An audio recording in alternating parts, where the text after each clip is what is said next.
Sebelumnya perkenalkan, saya Dwi Ramadhani dengan NIM A40125201050. Nah, di episode kali ini kita akan ngobrol santai tentang retorika. Yuk kita gali bersama cerita pengalaman, pandangan seru seputar retorika. Siap-siap untuk ngobrol asik dan santai dan jangan kemana-mana, tetap di sini ya. Sebelumnya mari kita sambut bintang tamu kita hari ini yang pastinya tidak kalah seru, asik, dan dikenal semua orang. Jadi teman-teman, ini dia bintang tamu kita dan silakan masuk. Halo semuanya, perkenalkan saya Natasha Aulia Putri dengan akhiran NIM 036. Dan saya Rangga Laburi dengan akhiran NIM 255. Ya, baik, retorika adalah ilmu dan seni berkomunikasi yang efektif, baik lisan maupun tulisan, untuk mempengaruhi, membujuk, dan meyakinkan audiens. Dalam retorika terdapat 3 unsur utama yang dikenal sebagai trait retorika atau de-retorikal serta tragal. Retorika juga melibatkan pengaturan struktur dan gaya bahasa yang efektif serta kepedulian terhadap audiens sebagai faktor penting agar pesan yang disampaikan tepat sasaran dan meyakinkan. Prinsip-prinsip ini digunakan dalam berbagai konteks seperti pidato politik, presentasi bisnis, debat, tulisan persuasif, dan media massa. Retorika adalah seni memilih kata dan cara menyampaikan yang paling persuasif untuk menarik perhatian dan mempengaruhi pendengaran atau pembacaan secara efektif.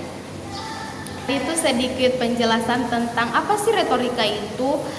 Nah, jadi di sini kita masuk ke sesi pertanyaan kepada bintang tamu kita. Ya, baik. Nah, baik, di sini saya akan bertanya kepada bintang tamu kita. Menurut kamu retorika itu seperti apa sih? Ya, menurut saya retorika itu adalah sebuah seni berbicara supaya orang tertarik dan percaya dengan pesan yang kita sampaikan. Nah, baik. Pertanyaan kedua, pernah nggak sih kamu bikin orang lain percaya cuma lewat kata-kata? Pernah, misalnya itu ketika saya ajak bicara teman buat ikutan acara dengan kata-kata yang menarik, jadi mereka itu jadi ikutan gitu untuk ikut acara itu. Begitu ya. Iya. Ya, baik, kita masuk ke pertanyaan ketiga. Menurut kamu lebih suka pakai logika atau cerita emosi waktu ngomong? Kalau dari saya lebih suka menggabung. Kita pakai logika agar terdengar lebih masuk akal dan kita juga pakai emosi supaya lebih nyambung. Oh, begitu ya, baik. Gimana caranya supaya ngomong itu enak didengar dan gak bikin bosen gitu? Kalau saya sih pakai bahasa yang sederhana ya, atau juga cerita yang relate dan jangan lupa kasih jeda supaya itu pendengar bisa mencerna apa yang kita bicarakan. Ya, baik. Apa pengalaman lucu atau gagal waktu kamu mencoba meyakinkan seseorang? Coba ulang pertanyaannya. Apa pengalaman lucu atau gagal waktu kamu mencoba meyakinkan orang? Oh, pernah waktu ajak teman untuk ikut acara, tapi timing ngajaknya itu salah. Jadi itu jadi bikin teman itu malah ketawa dan bingung. Oh, begitu ya. Bisa nggak responnya oh begitu ya?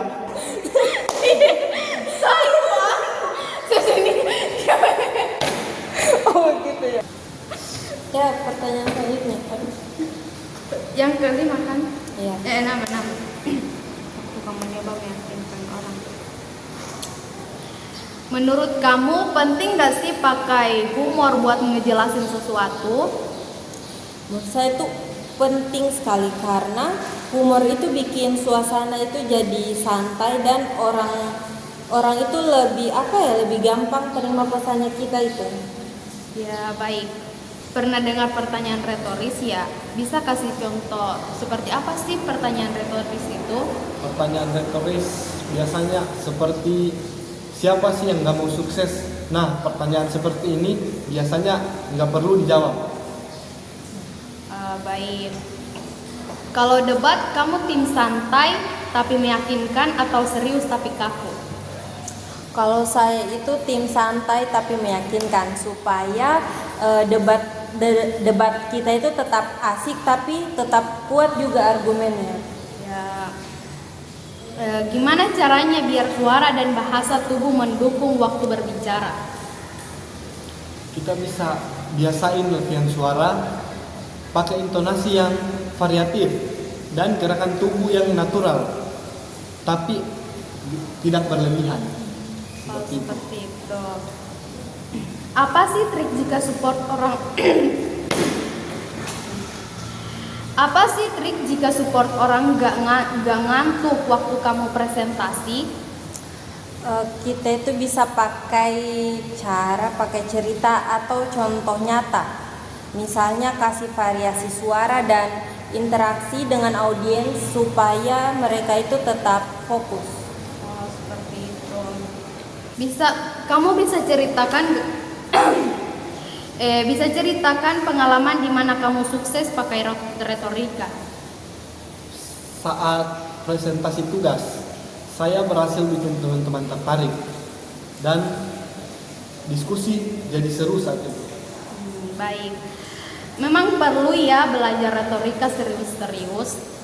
Perlu sekali supaya komunikasi kita itu efektif dan pesan itu bisa tersampaikan dengan jelas. Menurut kalian, apa hal paling susah saat mau bicara di depan banyak orang? Ya, untuk orang yang tidak terbiasa, paling susah biasanya itu ngatur rasa grogi atau takut-takut salah bicara. Oh, seperti itu. Ya, baik. Gimana kalau ada yang ngajak setuju sama pendapat kamu? Kalau saya sih dengar dulu ya, lalu jelaskan dengan tenang dan bukti yang kuat, jangan langsung emosi. Oke, baik. Kita masuk ke pertanyaan terakhir, teman-teman. Tips dari kamu biar orang yang dengar podcast ini bisa mulai belajar retorika. Tips dari saya, mulai dari latihan ngobrol sehari-hari, perhatikan cara orang yang pandai berbicara, dan sering-sering latihan bicara. Teman-teman bisa mulai latihan bicara di depan kaca, saat duduk sendiri, saat sebelum tidur, dan dimanapun. Oke, baik. Sudah. Nah, itu tadi serunya membahas tentang retorika. Semoga obrolan kita memberi perspektif baru dan menginspirasi kamu untuk terus belajar. Terima kasih sudah mendengarkan. Sampai jumpa di episode selanjutnya. Jangan lupa share ke teman-teman kamu ya. Sampai jumpa. Bye-bye.